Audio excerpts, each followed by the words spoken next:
Ms Legalista here. Welcome to the video. We're going to be talking about robocalls. The FTC is now sending out warning letters to voice over internet providers, letting them know, hey, we're going to now come after you if you continue to allow these companies overseas to scam Americans. We're coming after you because you are being the gateway for this. And we're actually going to listen to the press one call, the call that says press one, and you get it and you go, wait, is this legitimate or not? Well, let me press one and see. But let's go to the FTC page first. One of the things I've noticed is that the FTC is now coming up with code names for some of these projects that they're putting in place. This one is actually called Project Point of No Entry. In other words, stop being an entry point for these scammers overseas. FTC ramps up fight to close the door on illegal robocalls originating from overseas scammers and imposters. Project Point of No Entry delivers strong message to gateway voice service providers to stop bad traffic from entering the United States, or you will face the consequences, they say. This just came out April of 2023. As the menace of unwanted illegal robocalls continues, you guys get them probably like I get them. U.S. consumers are bombarded by millions of these calls each month, both to their landlines. Who has a landline? Who still has a landline? And cell phones. Data show that a significant proportion, if not the majority, of illegal robocalls originate from overseas.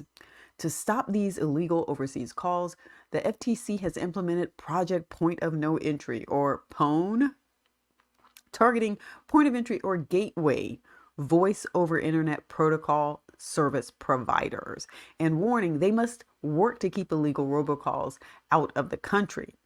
All right, I love this sentence here, this part right here. It says, we will use all of our tools to stop companies that knowingly permit illegal calls to flood into the country. All right, Project Point of No Entry says down here, through Project PONE, the commission identifies a point of entry voice over internet protocol service provider that's routing this illegal call traffic. They are demanding that they stop doing so and warning them that their conduct may violate the telemarketing sales rule. And then 3, monitors them to pursue them if they keep doing this. And they may even open it up to law enforcement investigations and file a lawsuit when appropriate. Look at this. The FTC, look, they use traceback. There's something, look here at the top. I want to make sure you see this because a lot of times people forget that this stuff can be traced and tracked down, and it can. I don't know why people just don't understand forensics when it comes to electronic data, but it says through the FTC's enforcement efforts and its collaboration with partners such as the Industry Traceback Group, the FCC, and state attorneys general, Project PONE has uncovered the activity of 24 target point of entry service providers responsible for routing and transmitting illegal robocalls between 2021 and 2023 in connection with approximately, look at how many of this. Let's look at what kind of scams they're talking about here. 307 telemarketing campaigns, including government and business imposters, not even real. They're doing impersonations. COVID-19 relief payment scams. I can't believe they're still saying these, and that people are falling for these. And student loan debt relief and forgiveness schemes. And that's a new one because a lot of people have been hearing about these forgiveness programs. And yes, now you have companies that are scamming people with this. This is the FTC demanded that each of the target providers stop allowing illegal robocalls into the United States, warning of potential law enforcement action for illegal conduct, not just fines and penalties, but law enforcement actions. I wonder what that's going to look like. ITG traceback data show that after being contacted by Project PONE staff, 22 of the 24 targets significantly curbed or altogether stopped the flow of illegal robocalls entering the country over their network. That's pretty good, 22 out of 24. It says, before being contacted by the FTC, the targets had a combined total of 1,043 tracebacks. After being warned, look at what it came down to. That number dropped back to 196. Okay, so let's take a look at one of these. They've sent out these, what they call Project Pwn no entry letters. And I want to show you this one with one communications company. This was a cease and desist letter that was sent last November, coming out of the East Central region, and you see the Ohio office there.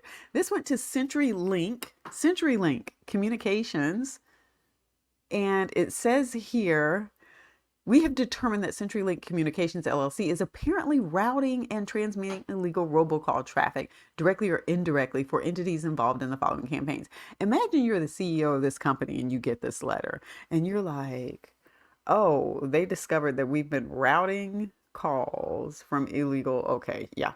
And so then here are the campaigns that are listed. Take a look at these. A number of these having to do with Amazon, auto warranties. I'm sure some of these may sound familiar to you. You get those calls and it's like, oh, your auto warranty has expired. And it turns out, you know that you didn't have something separate from the car from when you bought it. And you're like, what in the world? Oh, so maybe I need to follow up on this. Okay. Anyway, bank impersonations. Your computer has been hijacked, I guess. I don't know. I'm going to go through and we're going to play at least one of these calls. We're going to play the kindly press 1 call because these calls are short, but I'm going to go through them because I do want you to hear them. In this video that we're going to listen to the kindly press 1 call. This phone call from our department is to inform you that there's a legal enforcement actions filed on your name for fraudulent activities. So, when you get this message, kindly press 1 to discuss with available officer. The reason you have received this phone call from our department is to inform you that there's a legal enforcement actions filed on your name for fraudulent activities. So, when you get this message, kindly press 1 to... And that is the phone call. That is the phone call you sometimes get. Let me point out a couple of things about this call, though. You will notice that there was no identifying information. For instance, it's not, hi, and your name. I'm calling in reference to, and then no real information after that. And I get it.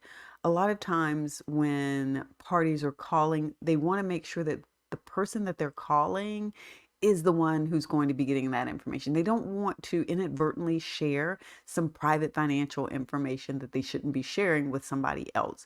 So to some extent, we understand why there's a limited amount of information. However, they can at least say who they are. And so these sort of nondescript phone calls that don't tell you any information that sound like they could be for anybody, your neighbor, your family member, your high school friend you haven't seen in 20 years. If they could be for all those parties, think about whether or not this is a scam before you actually kindly press 1. All right, so that's it. Hope that brings you up to speed, provides you with some valuable information. If so, go ahead and give the video a thumbs up and don't forget to subscribe.